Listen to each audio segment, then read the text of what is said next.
Hi, welcome. Enjoy the content, subscribe, and turn on notifications.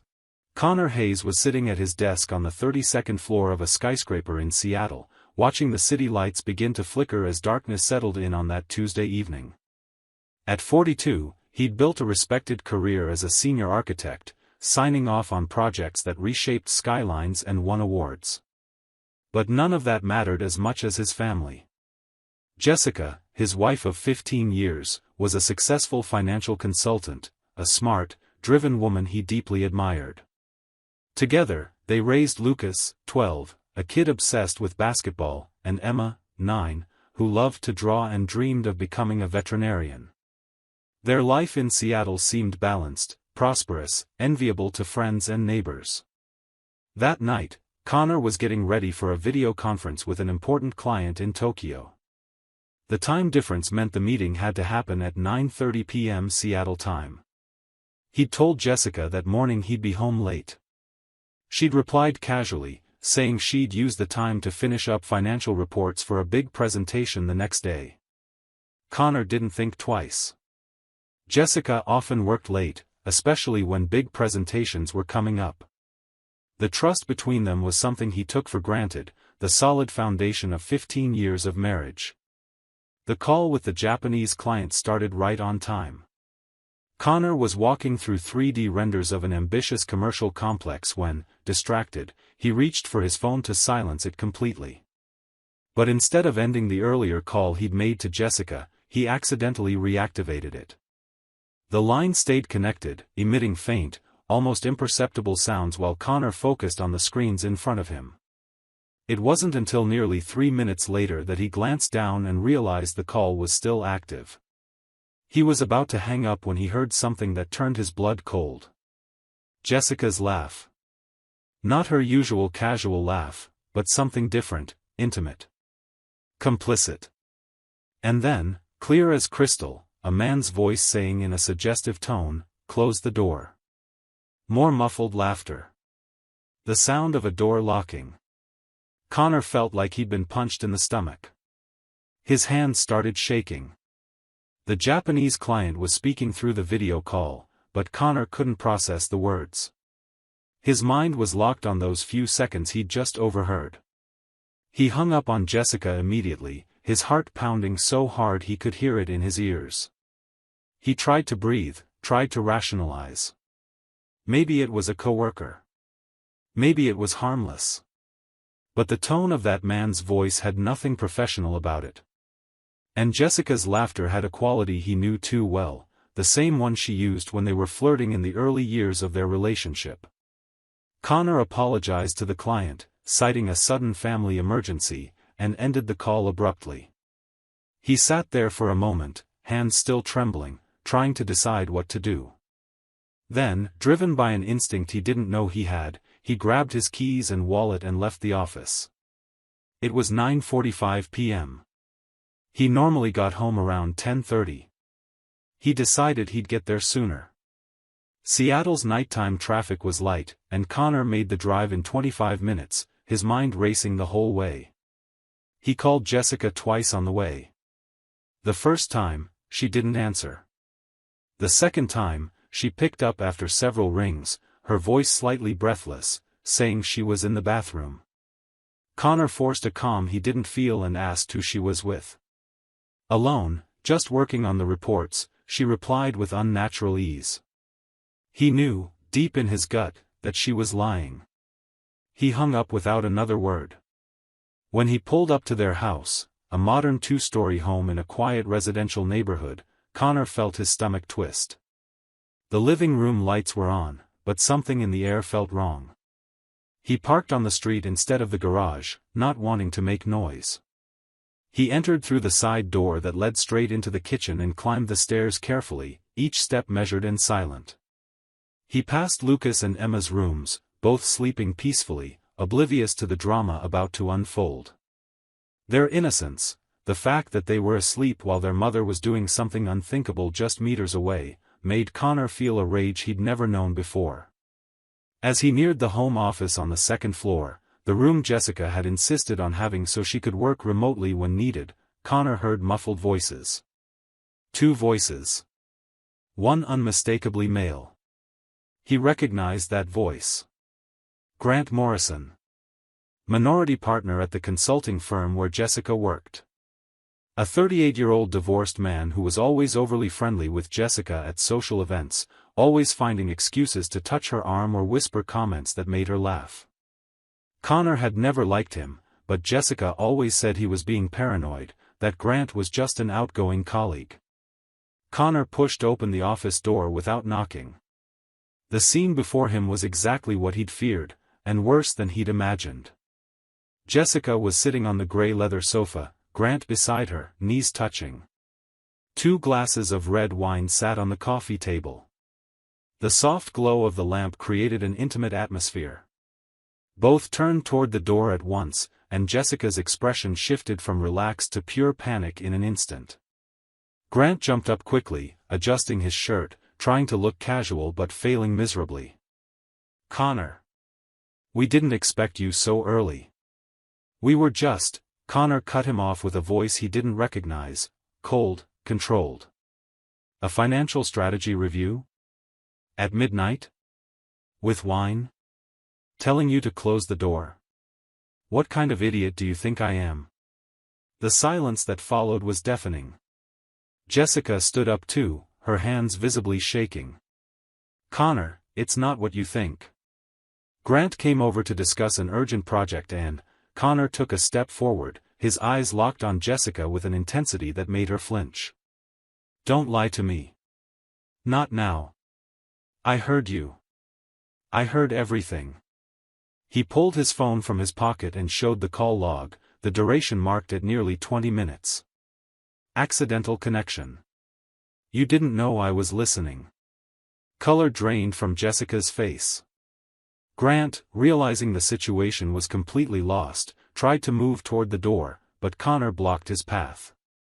Though he wasn't a violent man, Connor's posture at that moment was threatening enough to make Grant freeze. "You're going to leave," Connor said in a voice that chilled the air, "but first I'm going to make sure every partner at your firm knows exactly what kind of man you are. And if you have kids from your previous marriage, they're going to know what kind of father you are." Grant paled. "Connor, look, it was just, we didn't mean for this to happen like this." Connor let out a humorless laugh. "Like this? What would have been the right way? Were you planning to tell me someday, or were you just going to keep making a fool out of me?" Grant didn't answer, just looked at Jessica like he expected her to say something. But Jessica was frozen, tears starting to stream down her face. Connor turned his attention to his wife. "How long, Jessica? How long have you been cheating on me in our own house while our kids sleep upstairs?" His voice cracked slightly on the last sentence, emotion finally breaking through the anger. Jessica swallowed hard.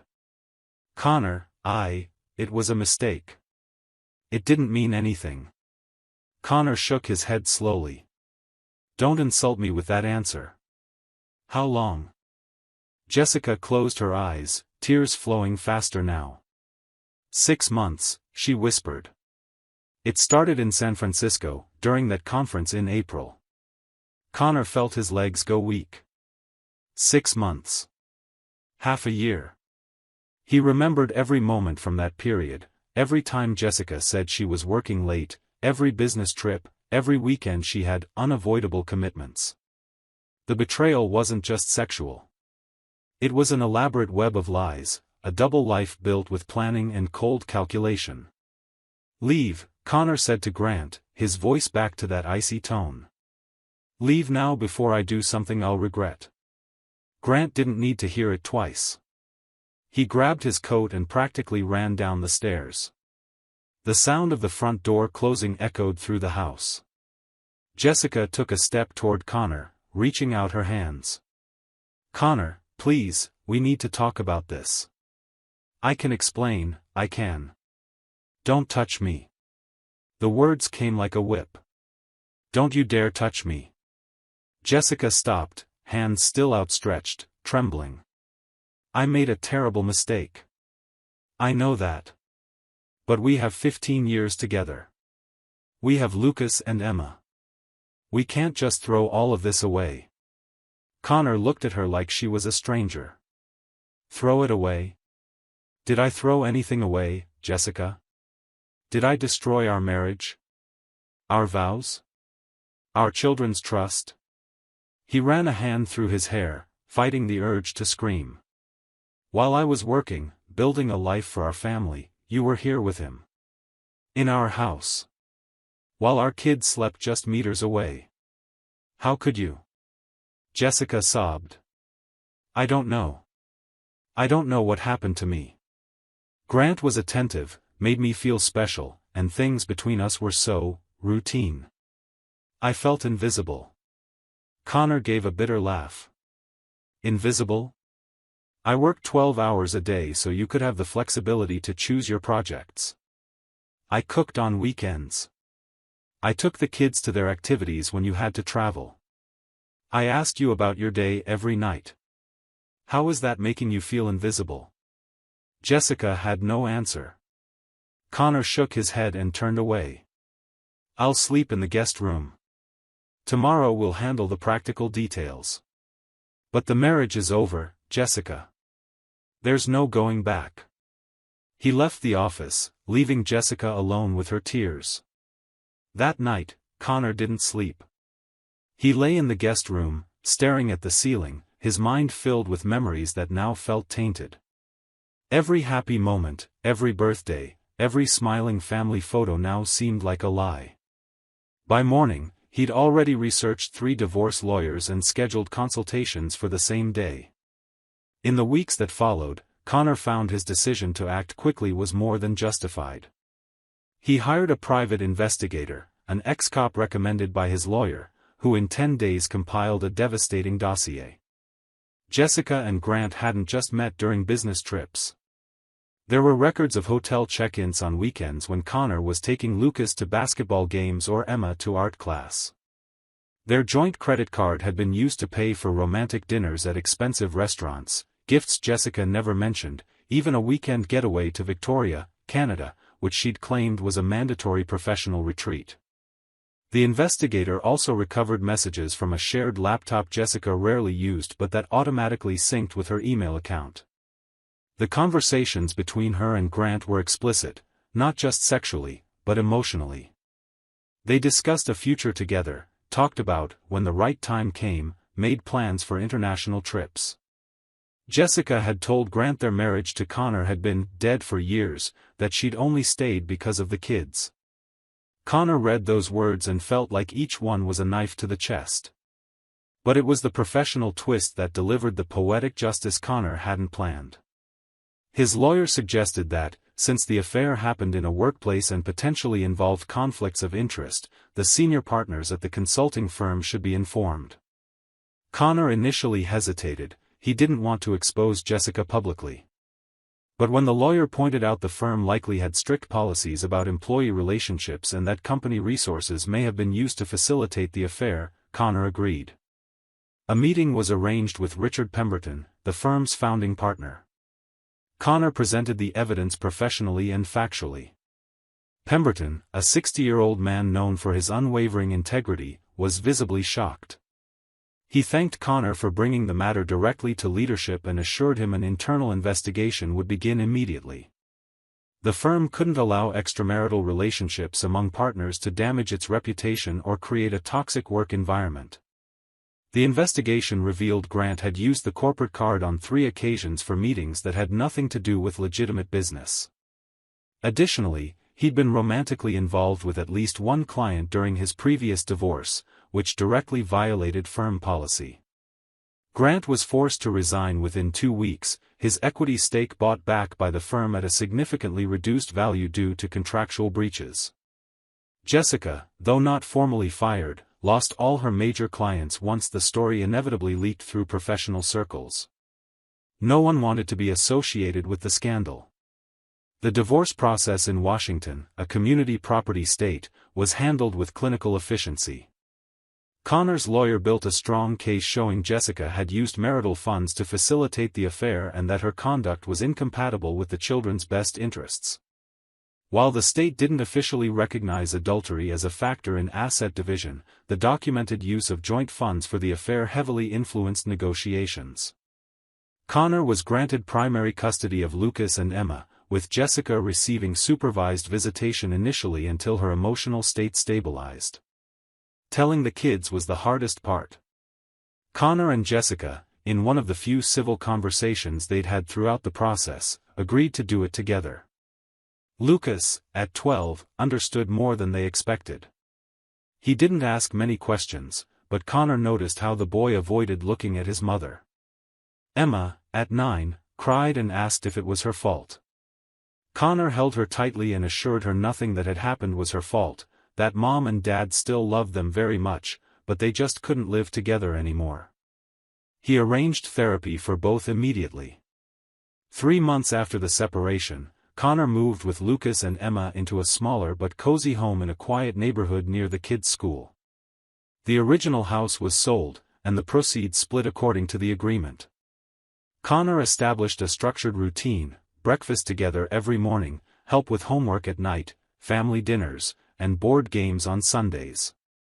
Slowly, normalcy began to return, a new normal, different but genuine. At work, Connor channeled his pain into creativity. He took the lead on an ambitious urban revitalization project in Portland, a challenge that demanded all his expertise. The project wasn't just completed successfully, it won a national award for sustainable architecture, significantly raising his professional profile. Colleagues commented on the new intensity and focus Connor showed, attributing the transformation to professional maturity, unaware of the personal storm that had forged it.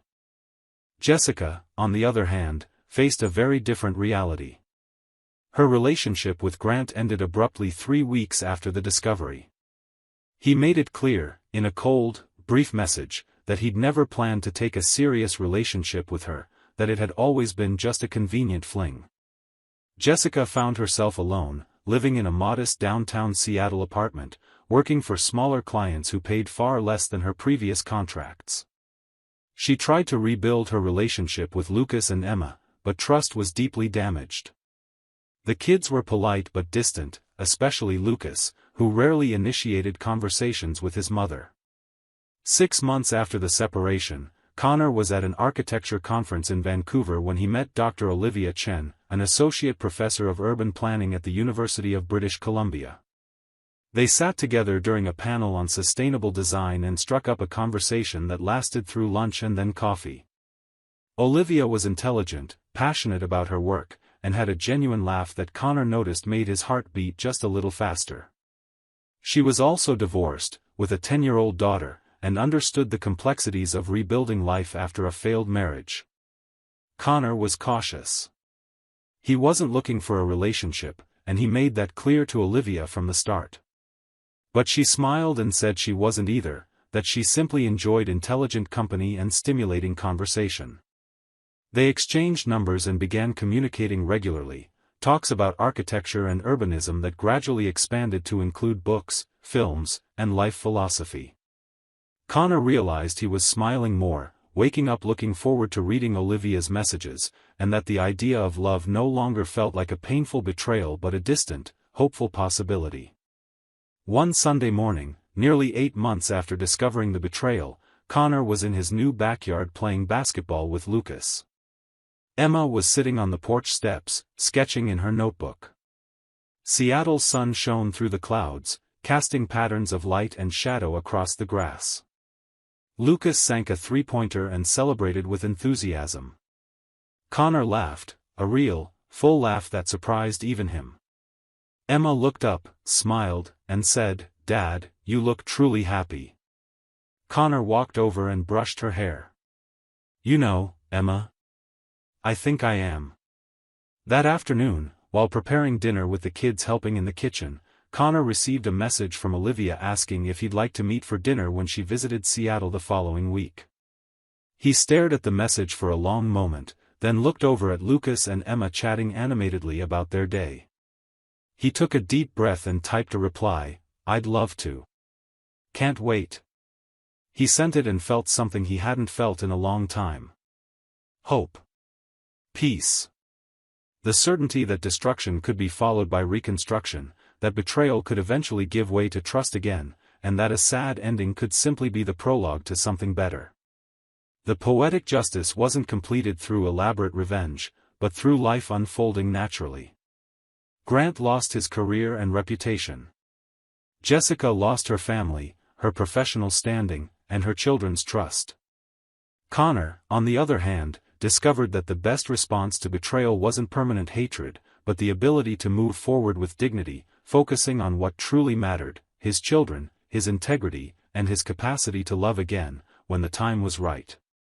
And in that moment, with the smell of homemade dinner filling the kitchen, with his children's laughter filling the house, and with the prospect of a new beginning slowly approaching on the horizon, Connor Hayes finally understood one fundamental truth: he hadn't lost everything when he discovered the betrayal. He'd been freed from an illusion and given the chance to build something authentic. And that was the best revenge of all. Thank you for watching the video.